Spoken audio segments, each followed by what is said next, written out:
ఈరోజు మనం గ్రహాలు అవస్థలు అని మనకి మహర్షులు ఇచ్చినవి ఒకటి ఉంది. ఈ అవస్థల గురించి మనం చెక్ చేసామనుకోండి,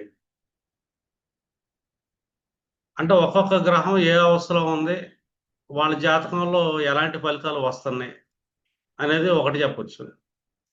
ఇప్పుడు పరాశరి చూసేవాళ్ళైతే గనక ఆయా దశల్లో అవస్థలు వస్తాయని కూడా చెప్పొచ్చు. ఎలాంటి అవస్థ వస్తుంది గ్రహం, ఎలాంటి ఫలితాలనిస్తుంది ఆ దశాంతర దశలు అని చెప్పి ఒకటి చెప్పుకోవచ్చు.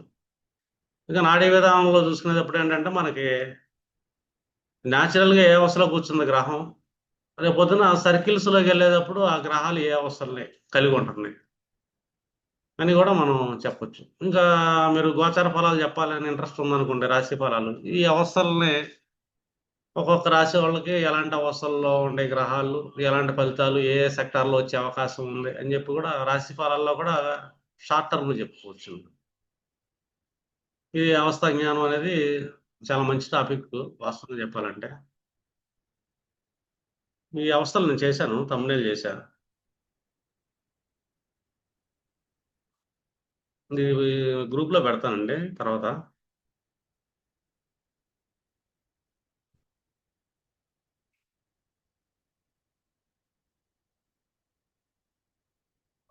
ఇది చూసుకున్నారనుకోండి మీకిక్కడ అవస్థలనేవి కనపడుతుంది. ఇది చంద్ర అవస్థలు, అలాగే ఇతర గ్రహ అవస్థలు అనుంటాయి. ఇప్పుడు చంద్ర అవస్థలు మనం ఎలా లెక్కేస్తాం? ఇదంతా ఏంటంటే మనకి మేషం నుంచి ఉంటుందనమాట. మేషరాశి నుంచి మనకి చంద్రుడు ఉన్న రాశి వరకు మనం లెక్కేసుకున్నాం అనుకోండి. ఒక్కొక్క అవస్థ అనేది మనకి కనబడతా ఉంటుంది.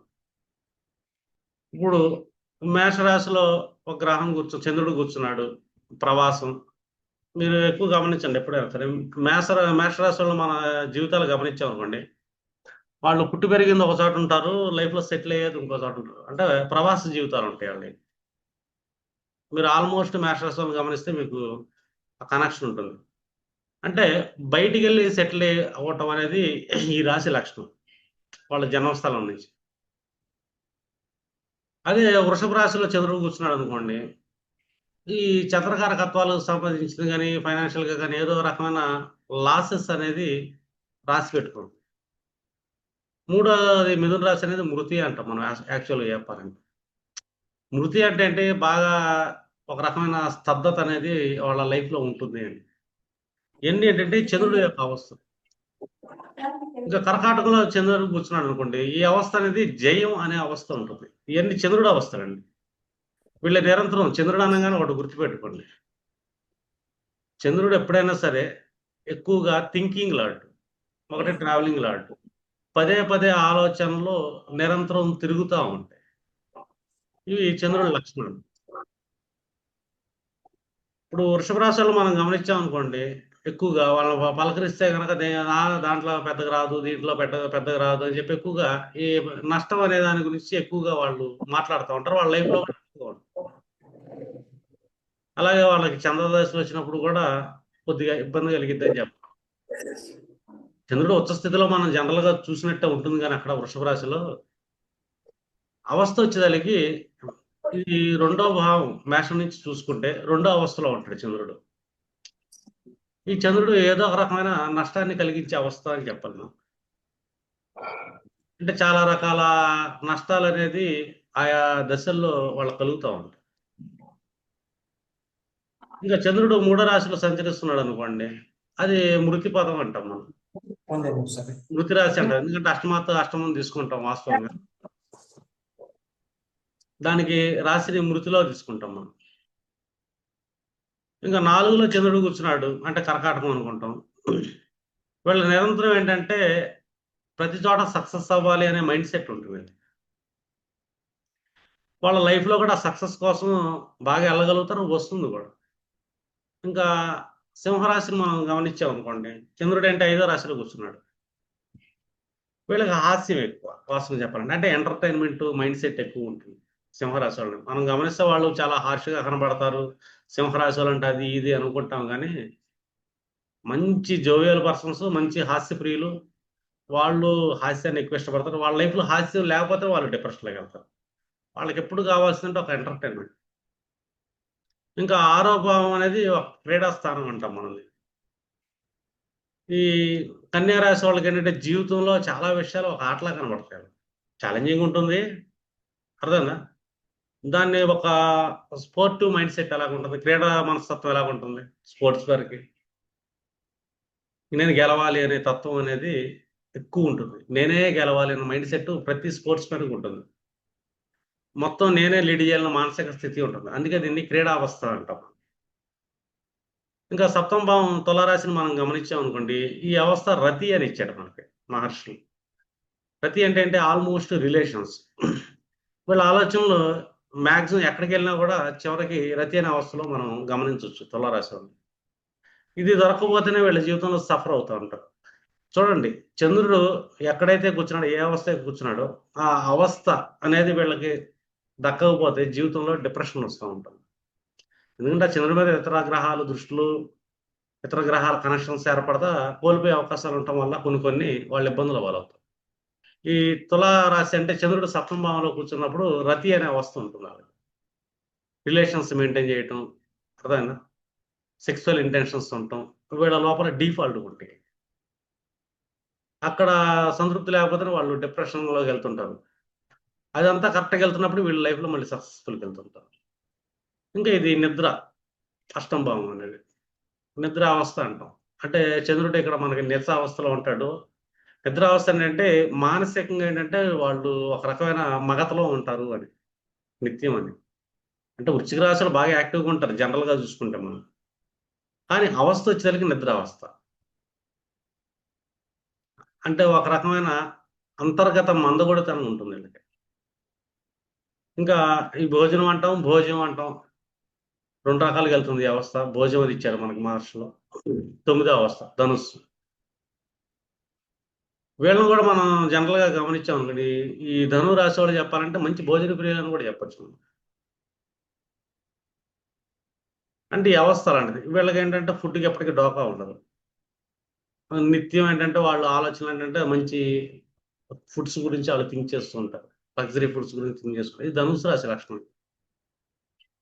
ఇంకా పదో అవస్థ వచ్చేసరికి మనకి చంద్రుడు దశమంలో కూర్చుంటే జ్వరం అనే అవస్థ ఉంటది. అంటే ఇక్కడేంటంటే హీటింగ్ లెవెల్స్ ఎక్కువుంటాయి బాడీలో వాళ్ళకి. వాళ్ళు నిరంతరం ఏదో ఒక రకమైన ఇబ్బందొస్తున్నట్టు, బాగా కష్టపడితే జ్వరం వస్తున్నట్టు ఫీలింగ్ ఉంటుంది ఆళ్ళకి. ఎక్కువ కష్టపడలేని వాళ్ళు ఎవరైనా ఉన్నారంటే మకర రాశి వాళ్ళని చెప్పొచ్చు.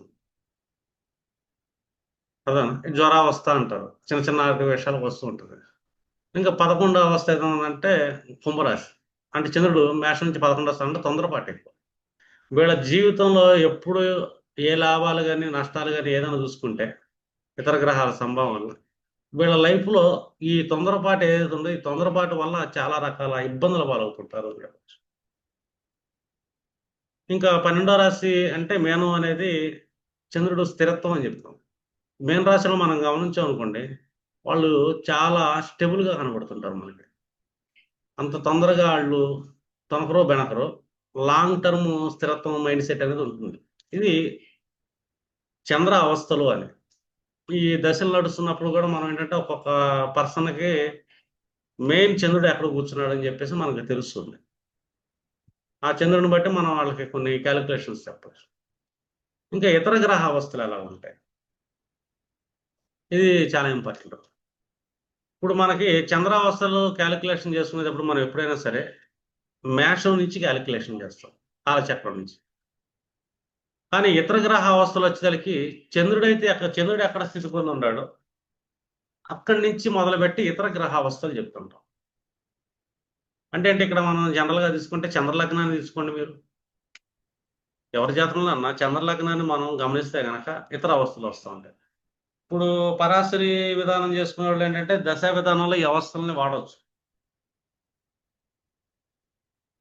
ఇప్పుడు ఏ గ్రహమైనా సరే ఒకటో స్థానం అంటే చంద్రుడితో కలిసి ఉంటామనమాట. కంజంక్షన్‌లో ఉంటే.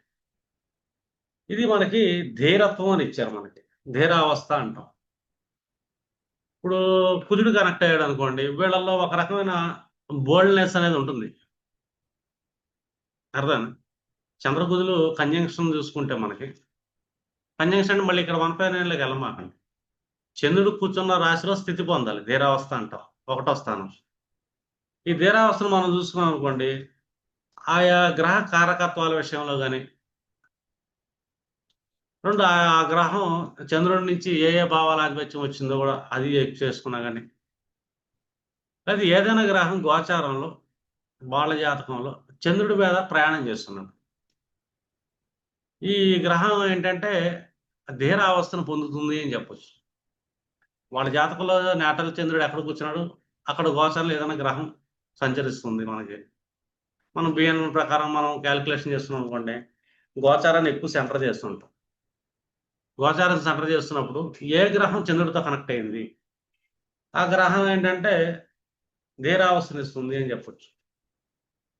ధీరావస్థలో ఉండే గ్రహం ఏంటంటే ఎక్కువగా ఏంటంటే మనిషికి ధైర్యాన్ని, బలాన్ని ఒకటిస్తుంది. రెండు, ఆ టైంలో ఆ గ్రహ కారకత్వాల వల్ల ధనలాభం అనేది ఒకటి ఉంటుంది, ధనం అనేది లాభం ఉంటుంది ధీరావస్థలో. రెండోది ఏంటంటే అది ఆ టైంలో మనకి కొంచెం కీర్తి ప్రతిష్టలు కానీ, మనం ఆరోగ్యంగా ఉండటం కానీ, ఇలాంటివన్నీ ఏంటంటే ఈ జాతకాలకు వస్తాయి, ధీరావస్థలో ఉన్న గ్రహం ఇస్తుంది అని. అంటే కుజుడు కూర్చున్నాడు, అదొక బోల్డ్‌నెస్, గురుడు కూర్చున్నాడు, అలాగా ప్రతి గ్రహ కారకత్వం ఏంటంటే ఒక ధైర్యాన్ని, బలాన్ని పొందుతుంది చంద్రుడితో కనెక్ట్ అయినప్పుడు. అందుకే ఆ గ్రహానికి ఏంటంటే ధీరావస్థ అని ఇచ్చాం. రెండో అవస్థ వచ్చేసరికి మనకి ప్రకంపనం, అంటే కంపనావస్థ అంటాం మనం. అంటే చంద్రుడి నుంచి ఏ గ్రహం అయినా సరే ద్వితీయంలో స్థితి పొందింది వాళ్ళ జాతక చక్రంలో. పరాశరలో ఆలోచించామనుకోండి, దశలు ఇంపార్టెంట్. పరాశరలో లేదు, మనం ఏంటంటే యాక్సెస్‌లో ఎళ్తాము. చంద్రుడి నుంచి రెండో స్థానంలో గ్రహాలకి యాక్సెస్ ఇచ్చామనుకోండి ఒక రకంగా చెప్పాలంటే. ఈ గ్రహం కంపనావస్థలో ఉందిగా. కంపనావస్థ ఉన్న గ్రహం ఏంటంటే ప్రకంపనం అనేది ఎలా జరుగుతుంది మనిషికి? ఒక రకమైన అలజడి, ఆందోళన అంతర్గతంగా నడుస్తా ఉంటుంది. ఆ గ్రహ సంబంధమైన ఓవర్ థింకింగ్ గూడా ఉంటుంది మనకి. ఇక్కడ చంద్రుడు మానసికంగా విపరీతమైన థింకింగ్ ఉంటుంది. అంటే ఇక్కడ మానసిక భయాన్ని అనేది ఈ కంపనావస్థలో ఉన్న గ్రహాలు క్రియేట్ చేస్తాయి. ఇప్పుడు కుజుడు కూర్చున్నాడు చంద్రుడి నుంచి, కుజ కారకత్వాలకు సంబంధించిన భయం ఉంటుంది. బుధుడు కూర్చున్నాడు, వాళ్ళ జాతకంలో బుధుడు ఏ భావాల కారకత్వాలు అండ్ ఆ బుధుడి యొక్క జనరల్ కారకత్వాలు వీటికి సంబంధించిన మానసిక భయం, మనోదుఖం ఉంటుంది. అలాగే శత్రు భయం గూడా ఉంటుంది వాస్తవం చెప్పాలంటే.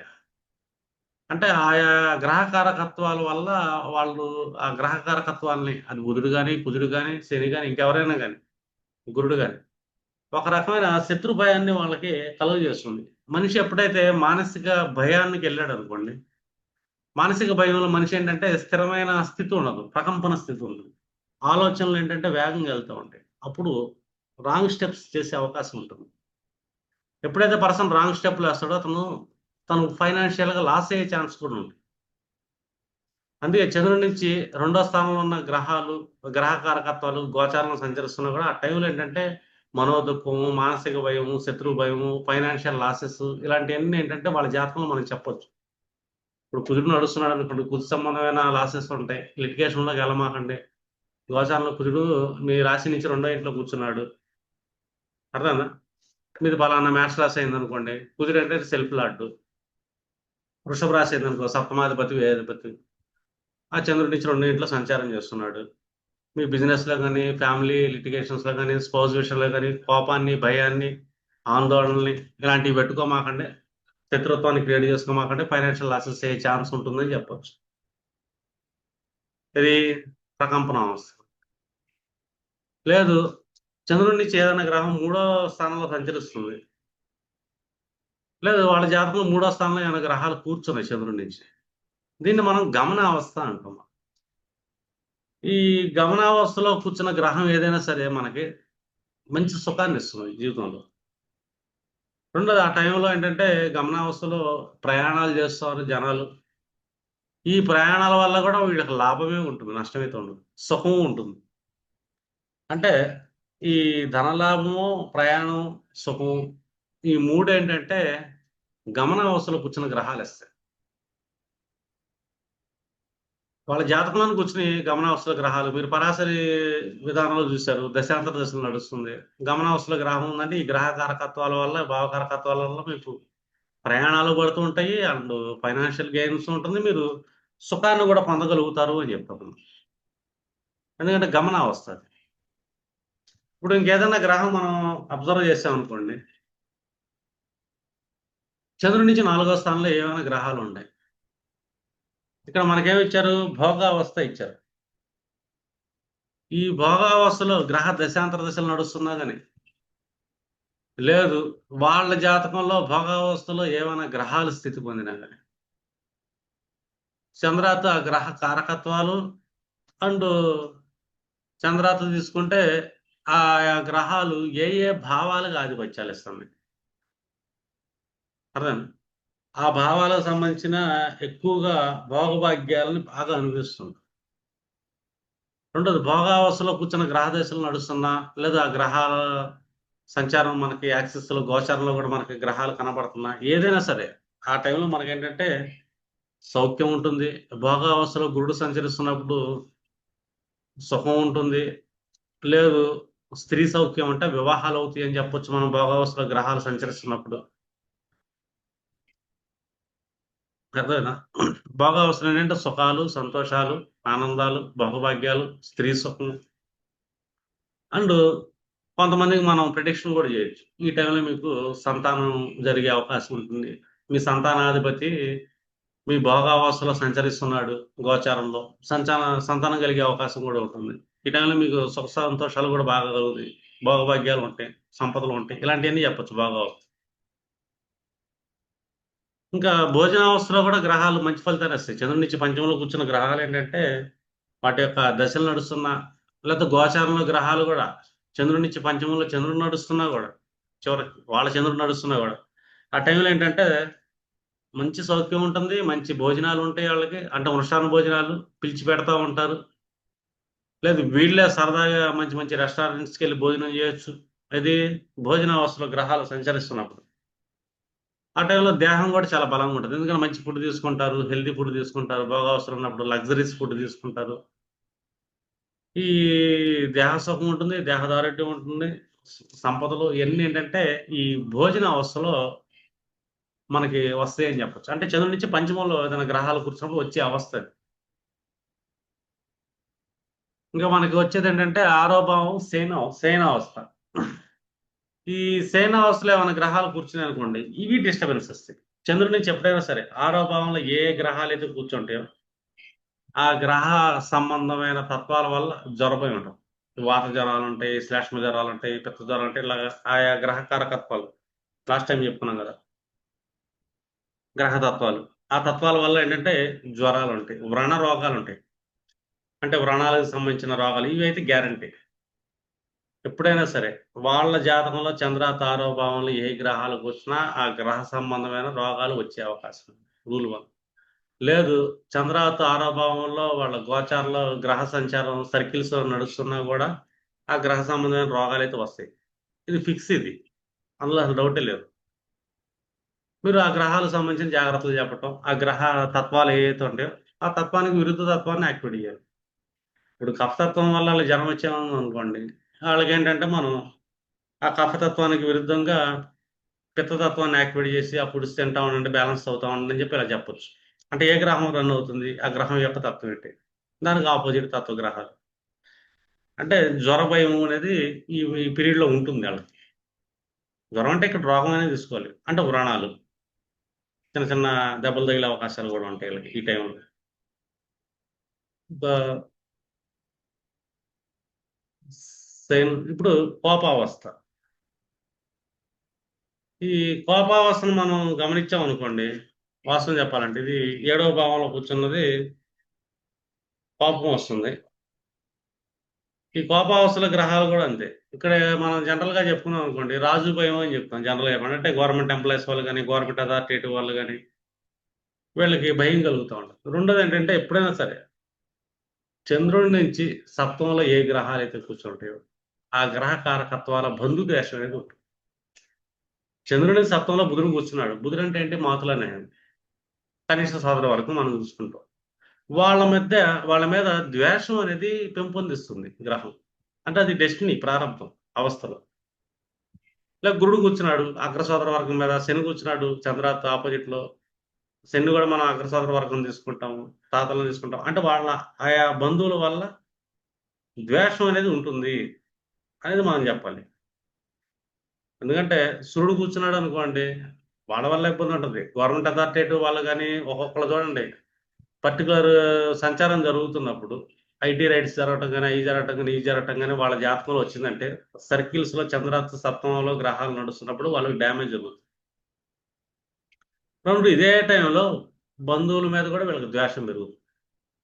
న్యాచురల్ గా చూస్తున్నాం, చంద్రార్థ సప్తంలో ఏ గ్రహాలు అయితే కూర్చుంటాయో ఆ గ్రహ కారకత్వాల రిలేషన్స్ ఏదైతే అవుతాయో వాళ్ళ మీద వీళ్ళకి ద్వేషం ఉంటుంది.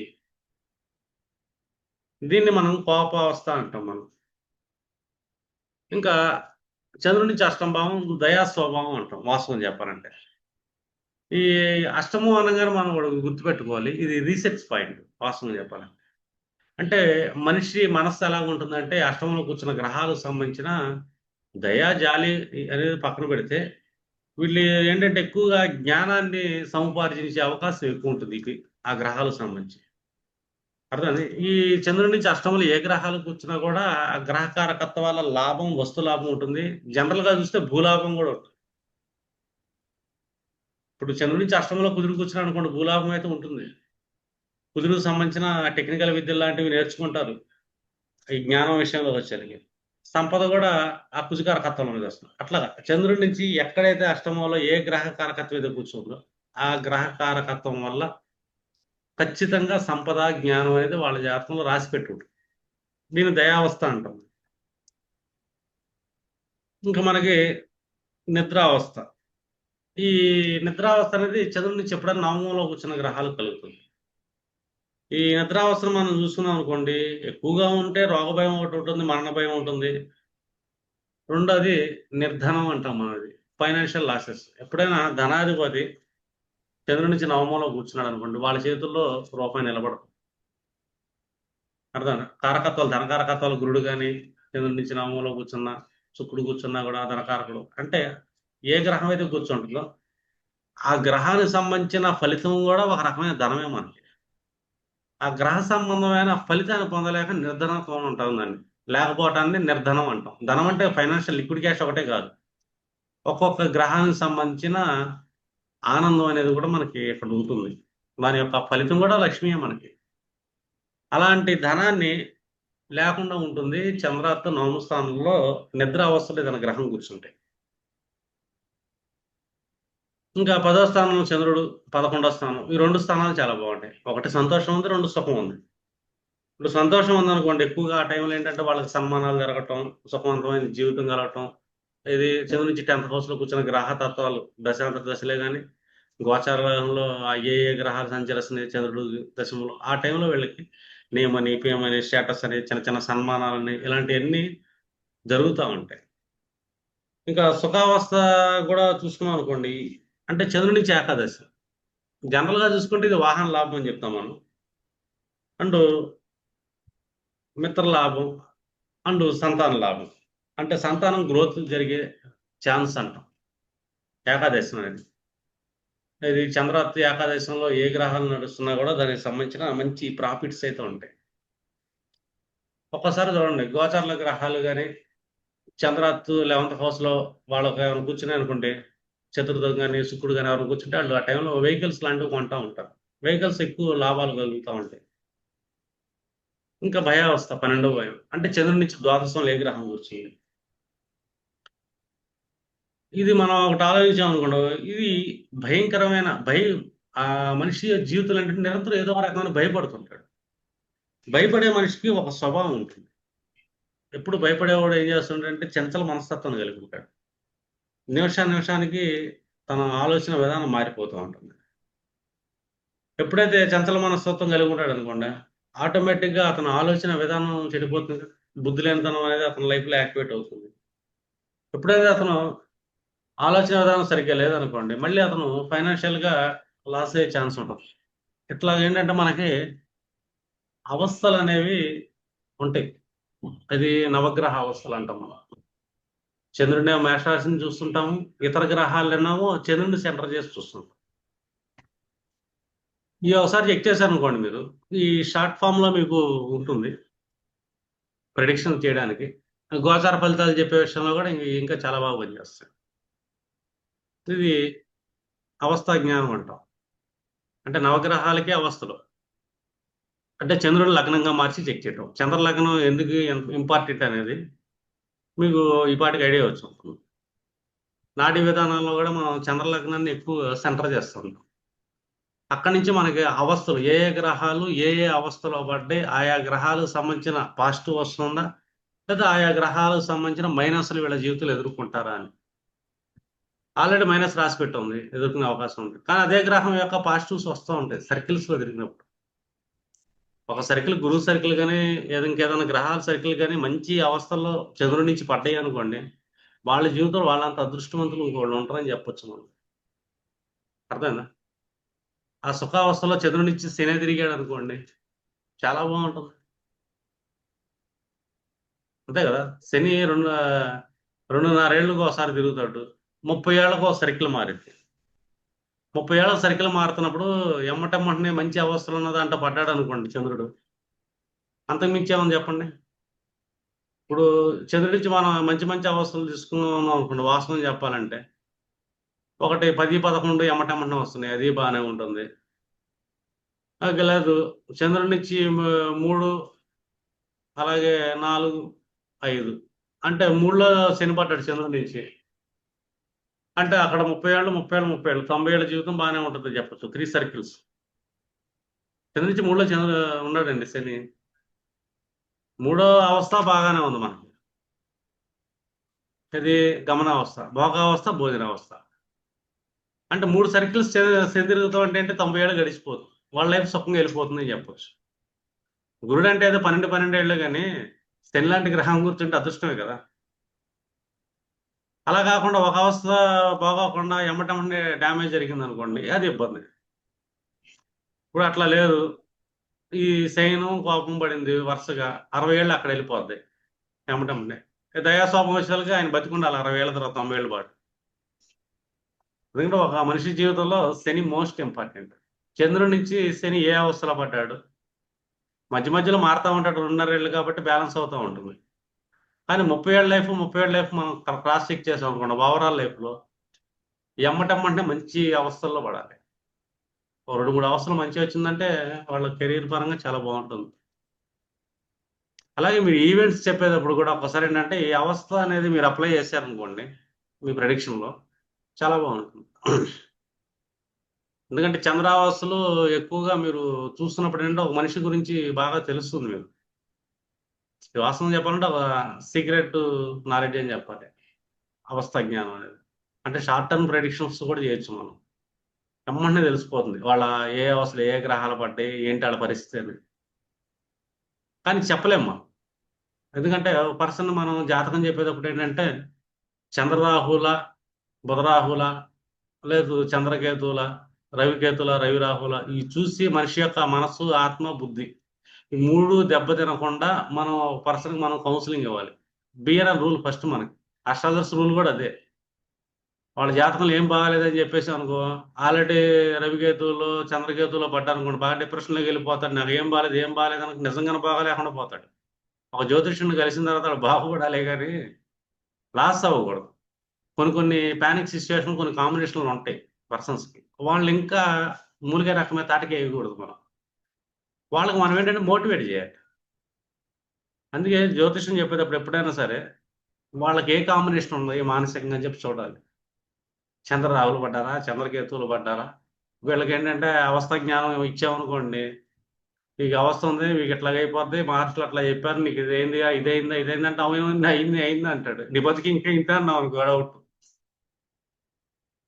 అందుకంట మనం అతిగా భయపెట్టకూడదు. అతిగా భయపెడితే మనం మోసం చేయాలనిపించింది, అతిగా పొగిడినా కూడా మోసం చేయాలనిపిస్తుంది. యాస్ట్రాలజర్స్కి ఒక గుణం ఉంటుంది, ఒకటి భయపెడతారు, రెమెడీస్ చేపించేసి వాళ్ళని క్యాష్ చేసుకుంటారు, లేదా బాగా పొగుడతారు మళ్ళీ క్యాష్ చేసుకుంటారు. ఇది చేసుకుంటే అద్భుతం, అది చేసుకోవాలి నువ్వు పట్టుకుంటే బంగారం అని చెప్పి అట్లా కూడా క్యాష్ చేస్తారు.